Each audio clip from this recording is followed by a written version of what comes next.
जय हिंद दोस्तों, कैसे हैं आप सभी प्यारे भक्तों को हर हर महादेव। अगर आप इस साल उत्तराखंड के 4 धाम यानी कि यमुनोत्री, गंगोत्री, केदारनाथ, बद्रीनाथ के दर्शन करने की प्लानिंग बना रहे हैं और आप जानना चाहते हैं कि ये यात्रा कहाँ से शुरू होती है, यात्रा कैसे की जाती है, यात्रा करने का सबसे सही तरीका क्या है, इस यात्रा को करने के लिए कितने दिन लगते हैं, यात्रा करते समय स्टे कहाँ पर लेने चाहिए, चारों धाम के अलावा आप और कौन कौन सी जगह विजिट कर सकते हैं और इस यात्रा को करने के लिए कुल खर्च कितना लगता है, तो यात्रा की पूरी डिटेल अगर आप जानना चाहते हैं तो आप बिल्कुल सही वीडियो देख रहे हैं। तो चलिए शुरुआत करते हैं इस वीडियो की। 4 धाम की यात्रा शुरू होती है हरिद्वार से और यहाँ पर हर बड़े शहर से एक ट्रेन जरूर आती है। तो हरिद्वार में आकर सबसे पहले आप गंगा स्नान जरूर करें। हरिद्वार रेलवे स्टेशन के सामने ही बस स्टेशन बना हुआ है। यहाँ से आपको 4 धाम के लिए काफी सारी बसेस मिल जाएगी। इसके अलावा स्टेशन के बाहर ही 4 धाम के लिए बसें खड़ी रहती है, पर 4 धाम की यात्रा कराने वाली यह बसेस रास्ते में आने वाले सभी साइट सीन कवर नहीं करवाती और आप इतनी दूर आए हैं तो जाहिर सी बात है आप सभी प्लेसेस को कवर करना चाहेंगे। तो इन सब के लिए सबसे बढ़िया ऑप्शन रह जाता है पैकेज का। आप किसी भी ट्रैवल एजेंसी से अपना पैकेज ले सकते हैं। इनमें से एक है एडवेंचर ऑन द वे, जिनका कांटेक्ट नंबर आपको स्क्रीन पर दिख रहा है। इनका ऑफिस हरिद्वार रेलवे स्टेशन के सामने ही है। ये आपको चारों धाम की यात्रा के साथ साथ रास्ते में आने वाले सभी साइट सीन गारंटी के साथ कवर करवाते हैं और 4 धाम यात्रा में पैकेज लेना ही सबसे आसान रहता है। तो सबसे पहले हरिद्वार से एक बढ़िया सा पैकेज लेकर जितना जल्दी हो सके गंगा स्नान करके सुबह 5:30 से 6 बजे के बीच हरिद्वार से 4 धाम के लिए आगे बढ़ जाइए। तो सबसे पहला धाम है यमुनोत्री और यमुनोत्री में जाने के लिए आपका नाइट स्टे होना चाहिए बरकोट में। तो हरिद्वार से बरकोट के रास्ते पर आता है मसूरी और मसूरी में बहुत खूबसूरत सा वाटरफॉल है जिसका नाम है कैंपटी वाटरफॉल। 1 से 1.5 घंटा आप यहाँ पर विजिट करें और जल्दी से जल्दी आगे बढ़े। पहले दिन हम पहुँचेंगे हरिद्वार से कैंपटी वाटरफॉल विजिट करते हुए बरकोट और बरकोट में आपका नाइट स्टे रहेगा। अगले दिन सुबह उठकर 6 बजे आपको होटल छोड़ देना है और सीधे निकलना है जानकी चट्टी के लिए। जानकी चट्टी यमुनोत्री के नीचे है, जो सबसे आखिरी गांव है। यहाँ पर आपकी गाड़ी पार्क हो जाएगी। यहाँ से यमुनोत्री के लिए 6 किलोमीटर का पैदल ट्रैक है। इस ट्रैक को आप पैदल, घोड़ा खच्चर या पालकी के माध्यम से कर सकते हैं। घोड़ा खच्चर वाले 1,500 से 2,000 रूपए वन साइड का लेते हैं, वही पालकी वाले 3 से 4,000 रूपए वन साइड का। यमुना माता की जय जयकार लगाते हुए इस यात्रा को पैदल धीरे धीरे पूरा करें। ऊपर पहुंचकर माँ यमुनोत्री के दर्शन करें, यमुनोत्री का जल कलेक्ट करें और नीचे आ जाए। सुबह 9 बजे यात्रा शुरू करने के बाद 4 बजे तक आप आराम से नीचे आ जाएंगे। फिर अपनी गाड़ी में बैठकर वापस बरकोट आ जाइए, आप जिस होटल में रुके थे वहीं पर। यहाँ पहुँचने के बाद रात को 9 से 10 बजे के बीच सो जाइए और सुबह उठकर ब्रेकफास्ट करके सीधे बढ़ जाइए उत्तरकाशी के लिए। उत्तरकाशी में जाते समय काशी विश्वनाथ जी के दर्शन जरूर करें और फिर अपने होटल में पहुंचकर आराम करें। आपकी तीसरी रात उत्तरकाशी में होगी। अब अगले दिन सुबह जल्दी उठकर 6 बजे चलना है गंगोत्री। उत्तरकाशी से गंगोत्री का डिस्टेंस लगभग 100 किलोमीटर का है। आपको इस पूरे दिन में 100 किलोमीटर जाना है, यमुनोत्री के दर्शन करके वापस उत्तरकाशी आना है। तो सुबह 6 बजे गंगोत्री के लिए आगे बढ़े। 10 से 11 बजे के बीच आप गंगोत्री में होंगे। गंगोत्री मंदिर में कोई भी ट्रैक नहीं है, गाड़ी मंदिर के पास तक जाती है। आप यहाँ पर गंगोत्री में गंगा नदी में स्नान करें, माता के दर्शन करें और गंगोत्री का जल लेकर अपने गाड़ी में बैठ जाएं। अब यहाँ से उत्तरकाशी जाते समय आप 2 जगह कवर कर सकते हैं। पहला मिलेगा गरतांग गली, जिसके लिए 2 घंटे लगते हैं और इस ट्रैक को करने के लिए आपको 2:30 बजे के पहले एंट्री लेनी होगी और इसका टिकट 200 रूपए का होता है। गरतांग गली के बाद हर्षिल वैली विजिट करते हुए वापस उत्तरकाशी अपने होटल में आ जाए। आपकी चौथी रात उत्तरकाशी में ही रहेगी। अब अगले यानी 5वें दिन सुबह जल्दी उठकर 6 बजे होटल छोड़ दीजिए और सीधा बढ़िए सोनप्रयाग के लिए। सोनप्रयाग से 30 किलोमीटर पहले गुप्तकाशी मिलेगा। उत्तरकाशी की तरह गुप्तकाशी में भी काशी विश्वनाथ जी का मंदिर है। आप यहाँ के दर्शन जरूर करें और दर्शन करके सोनप्रयाग चले जाए और अपना नाइट स्टे सोनप्रयाग में ही करें। सभी गाड़ियों के लिए सोनप्रयाग अंतिम पड़ाव है, प्राइवेट या कमर्शियल गाड़ी इससे आगे नहीं जाती। ध्यान रहे, सोनप्रयाग आपको शाम तक 5 या 6 या ज्यादा से ज्यादा 7 बजे तक पहुंच जाना है। होटल में जल्दी खाना खाकर जल्दी सो जाना है और अगले दिन सुबह 3 बजे उठना है। सुबह 4 बजे से यात्रियों की लाइन लग जाती है रजिस्ट्रेशन चेक कराने के लिए। इसके बाद अपना रजिस्ट्रेशन चेक करवाकर सोनप्रयाग में नदी का पुल पार करके 50 रुपए का टैक्सी लेकर गौरीकुंड आ जाइए। ध्यान में रहे, आपने जो यमुनोत्री और गंगोत्री से जल लिया है वो जल आपको साथ में लेकर केदारनाथ में जाना है, इसलिए इस जल को अपने साथ रखें। सुबह 7 से 8 बजे के बीच आप गौरीकुंड में होंगे। अब गौरीकुंड से केदारनाथ का ट्रैक 18 किलोमीटर का है।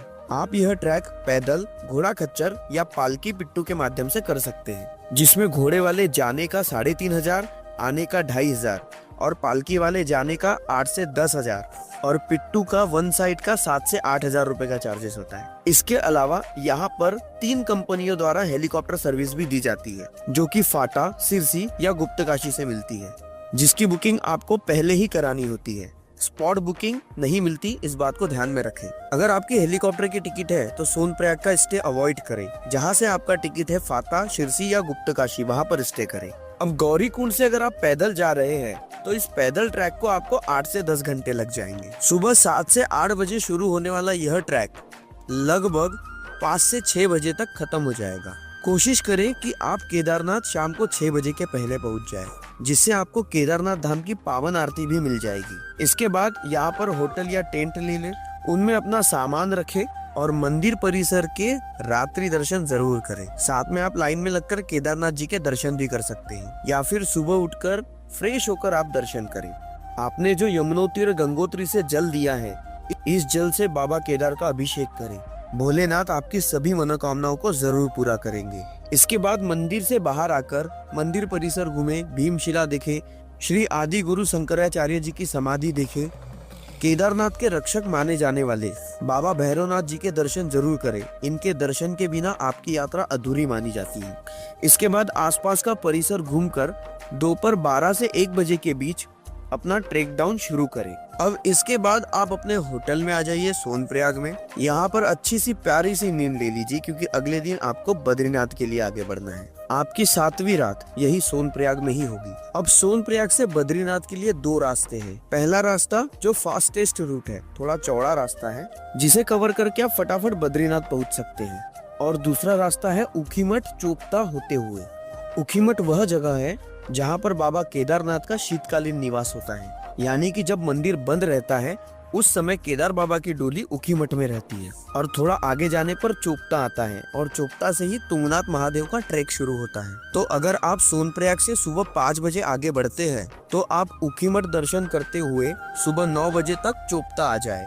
यहाँ पर अपनी गाड़ी पार्किंग में खड़े करके तुंगनाथ महादेव का ट्रैक शुरू करें, जो 3.5 किलोमीटर का है। तुंगनाथ महादेव के दर्शन के लिए 6 घंटे इनफ रहते हैं। इन 6 घंटे में आप दर्शन करके वापस आ सकते हैं। 9 बजे शुरू करें, 3 बजे तक वापस आ जाए। 3 से 4 बजे के बीच अपने गाड़ी में बैठकर पीपलकोटी आ जाए। आपकी 8वीं रात का स्टे पीपलकोटी में ही रहेगा।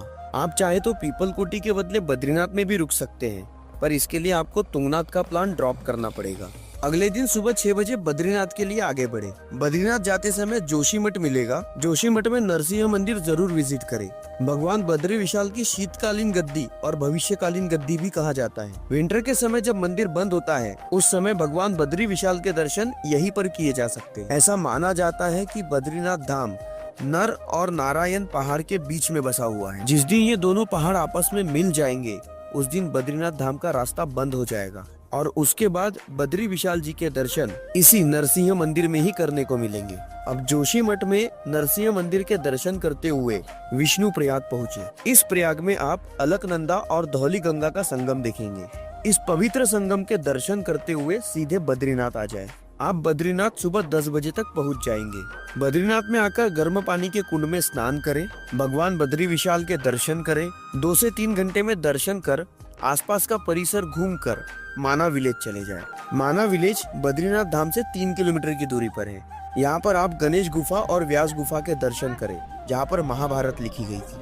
इसी के साथ माता सरस्वती नदी का उगम स्थल, भीम पुल और स्वर्गारोहिणी मार्ग, ये वही मार्ग है जहाँ से 5 पांडव स्वर्ग की ओर गए थे। और इसी मार्ग से 6 किलोमीटर का अगर ट्रैक करते हैं तो आगे मिलता है सबसे पावन झरना वसुधरा वाटरफॉल। मान्यता है कि इस झरने का पानी पापियों पर कभी नहीं गिरता। और इस प्लेस को अगर आपको विजिट करना है तो 1 दिन का एक्स्ट्रा स्टे बद्रीनाथ या माना विलेज में लेना पड़ेगा, जिससे आपकी यात्रा 10 के बदले 11 दिन की हो जाएगी। तो माना विलेज अच्छे से एक्सप्लोर करके 5 बजे तक अपनी गाड़ी में वापस आकर बैठ जाएं और वापस अपने होटल पीपलकोटी में आकर रुके। अब यहाँ पर आपके चारों धाम के दर्शन हो गए। अगले दिन सुबह उठकर हरिद्वार के लिए वापसी करेंगे। वापसी करते समय सबसे पहले जाइए नंद प्रयाग। यहाँ पर अलकनंदा और नंदाकिनी का संगम होता है। इस पावन संगम का दर्शन करके आप चले जाइए कर्णप्रयाग। इस संगम में अलकनंदा और पिंडर नदी का संगम होता है। इस पावन संगम के दर्शन करके आप सीधे चले जाइए रुद्रप्रयाग। इस संगम में अलकनंदा और मंदाकिनी का संगम होता है। इस पावन संगम के दर्शन करके आप सीधे चले जाइए धारी देवी मंदिर। माता धारी देवी को चार धाम के रक्षक माना जाता है। इनके दर्शन के बिना चार धाम की यात्रा अधूरी मानी जाती है। माता धारी देवी के दर्शन करके सीधे आ जाइए देवप्रयाग। देवप्रयाग में अलकनंदा और भागीरथी जी का संगम होता है और इस संगम को उत्तराखंड का सबसे पवित्र संगम माना जाता है, क्योंकि अलकनंदा और भागीरथी दोनों नदियों के संगम से गंगा नदी का निर्माण होता है। यह स्थान ऋषि मुनियों और तपस्वियों के लिए साधना का प्रमुख केंद्र माना जाता है। इस संगम के आसपास आपको बहुत सारे मंदिर देखने को मिल जाएंगे। भगवान राम ने भी अपने पिता राजा दशरथ के अस्थियों का विसर्जन यहीं पर किया था। इस पावन संगम के दर्शन करते हुए सीधे आ जाइए ऋषिकेश। ऋषिकेश में राम झूला, लक्ष्मण झूला विजिट करें और सीधे आ जाइए हरिद्वार। लगभग रात के 8 से 9 बजे तक आप हरिद्वार पहुंच जाएंगे। आप चाहे तो रात की ट्रेन लेकर आप वापसी कर सकते हैं या अगले दिन सुबह की ट्रेन लेकर वापसी कर सकते हैं, या फिर आप एक दिन ऋषिकेश में स्टे करना चाहते हैं तो आप ऋषिकेश में उतर सकते हैं। ऋषिकेश में धार्मिक स्थल विजिट करें और साथ में एडवेंचर एक्टिविटीज करें और फिर अपने शहर के लिए ऋषिकेश या हरिद्वार से ट्रेन पकड़कर वापसी कर सकते हैं। इस तरह से 9 रात 10 दिन में आपकी चार धाम की यात्रा पूर्ण हो जाती है। तो चलिए जान लेते हैं कि इस यात्रा को करने के लिए कुल खर्चा कितना लगने वाला है। दोस्तों, अगर आप प्राइवेट या गवर्नमेंट बसेस लेते हैं और सभी जगह धर्मशाला में रुकते हैं तो 12 से 14 हजार के बीच आप इस टूर को कंप्लीट कर लेंगे। वही अगर आप अच्छे होटल में रुकते हैं तो आपको 18 से 20 हजार रुपए लग जाएंगे, और आप पैकेज लेते हैं तो पैकेज का भी रेट उतना ही पड़ता है, 18 से 20 हजार रुपए अच्छी सुविधाओं के साथ। हमने यह खर्चा एक आदमी के हिसाब से जोड़ा है। तो दोस्तों, चार धाम यात्रा से रिलेटेड मैंने हर एक छोटी बड़ी जानकारी देने की पूरी कोशिश की है। फिर भी अगर आपके कोई क्वेश्चन रह जाते हैं तो आप हमें कमेंट के माध्यम से पूछ सकते हैं। हम आपके कमेंट का जल्द ही रिप्लाई देने की पूरी कोशिश करेंगे। दोस्तों, उम्मीद करता हूँ मेरे द्वारा दी गई जानकारी आपको जरूर अच्छी लगी हो। तो दोस्तों, अगर आप हमारे चैनल पर नए हैं या फिर आपने इस चैनल को अभी तक सब्सक्राइब नहीं किया है तो जल्द से सब्सक्राइब बटन पर क्लिक करके हमारे परिवार का हिस्सा बन जाइए और ऑल नोटिफिकेशन पर क्लिक करना मत भूलना, ताकि हम जब भी कोई नई जानकारी दे तो आप तक जरूर पहुँचे। मिलते हैं ऐसे ही महत्वपूर्ण जानकारी के साथ अगली वीडियो में। आपकी यात्रा सफल, सुगम और मंगलमय हो।